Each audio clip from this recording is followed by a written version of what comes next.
Guys, അപ്പോൾ ഞാനിപ്പോൾ എന്തിനാ വന്നേക്കണേന്ന് അറിയോ? ഞാൻ കുറേ നാളായിട്ട് മിറാക്കിൾ ഫ്രൂട്ടിനെ പറ്റി കേട്ടിട്ടുണ്ട്, ഞാൻ ഒരു പ്രാവശ്യം കഴിച്ചിട്ടുണ്ട്. പക്ഷെ നമ്മുടെ മിറാക്കിൾ ഫ്രൂട്ട് കഴിച്ച് കഴിഞ്ഞ് കഴിഞ്ഞാൽ പിന്നെ പുളിയുള്ള സാധനങ്ങളൊക്കെ കഴിച്ച് കഴിഞ്ഞാൽ അതിന് മധുരമായിട്ട് തോന്നുന്നൊക്കെ കുറേ റീൽസിലും കണ്ടിട്ടുണ്ട്, കേട്ടിട്ടുണ്ട്. പക്ഷേ അത് ഇതുവരെ ഞാൻ ട്രൈ ചെയ്തിട്ടില്ല. അപ്പോൾ ഇന്ന് ഞാൻ ഓർത്തു എനിക്ക് മിറാക്കിൾ ഫ്രൂട്ട് കിട്ടിയപ്പോൾ ആ മിറാക്കിൾ ഫ്രൂട്ട് കഴിച്ച് കഴിഞ്ഞിട്ട് നമുക്ക് നാരങ്ങയുടെ ഒരു പീസും കൂടി കഴിച്ച് നോക്കാമെന്ന് വെച്ചു. അപ്പോൾ ഞാൻ മിറാക്കിൾ ഫ്രൂട്ടും കയ്യിലെടുത്തിട്ടുണ്ട്, നാരങ്ങയും കയ്യിലെടുത്തിട്ടുണ്ട്. എനിക്ക് ഞാൻ കാണിച്ചു തരാം കേട്ടോ.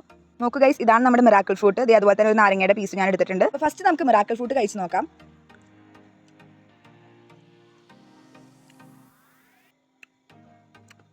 ഒരു പുളിയും മധുരവും രണ്ടും കൂടി മിക്സ് ആയിട്ടുള്ള ടേസ്റ്റ് ആണ് കേട്ടോ.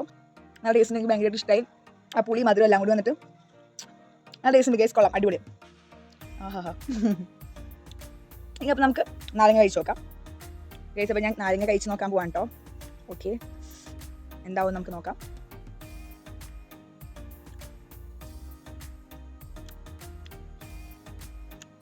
ഗൈസ്, അടിപൊളി മധുരം, നല്ല ടേസ്റ്റ് ഉണ്ട്. സാധാരണ നമുക്ക് നാരങ്ങ ഇങ്ങനെ കഴിക്കാൻ പറ്റുമോ? ഒരിക്കലും പറ്റില്ല. പക്ഷെ ആ ഒരു എന്താ പറയുക, ഇപ്പം ഞാൻ മിറാക്കിൾ ഫ്രൂട്ട് കഴിച്ചപ്പോൾ ഒരു ചെറിയൊരു പുളി മധുരം എന്ന് പറഞ്ഞില്ലേ, അതേ ഒരു ടേസ്റ്റ്, അതേ ഒരു ചെറിയൊരു പുളി മധുരം മാത്രമേ ഉള്ളൂ. അല്ലാണ്ട് നമ്മൾ നാരങ്ങ കഴിക്കുമ്പോൾ നോർമലി എത്ര പുളി ഉണ്ടാവും, പല്ലൊക്കെ പുളിച്ച ഒരു രക്ഷ ഉണ്ടാവില്ലല്ലോ. ഓൾറെഡി എനിക്ക് നല്ല സെൻസിറ്റിവിറ്റി ഉള്ള ആളാണ്. പക്ഷേ ഇത് കഴിച്ചിട്ട് അങ്ങനത്തെ ഒരു ഫീലേ അല്ല. നമ്മൾ മിറാക്കിൾ ഫ്രൂട്ട് കഴിച്ചപ്പോൾ ഒരു ചെറിയ പുളി മധുരമുള്ള അതേ ഫീൽ തന്നെയാണ് ഇപ്പോൾ ഈ നാരങ്ങ കഴിച്ചപ്പോൾ.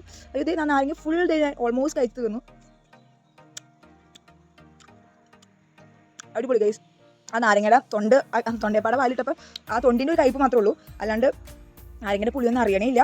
അടിപൊളിയാണ് സംഭവം, എന്തായാലും കൊള്ളാട്ടോ. അപ്പോൾ നിങ്ങൾക്ക് ഇതുപോലെ തന്നെ എവിടെയെങ്കിലുമൊക്കെ മിറാക്കിൾ ഫ്രൂട്ട് കിട്ടുകയാണെന്നുണ്ടെങ്കിൽ നിങ്ങളും ഇത് ട്രൈ ചെയ്യണം. അപ്പോൾ okay guys, see you, by.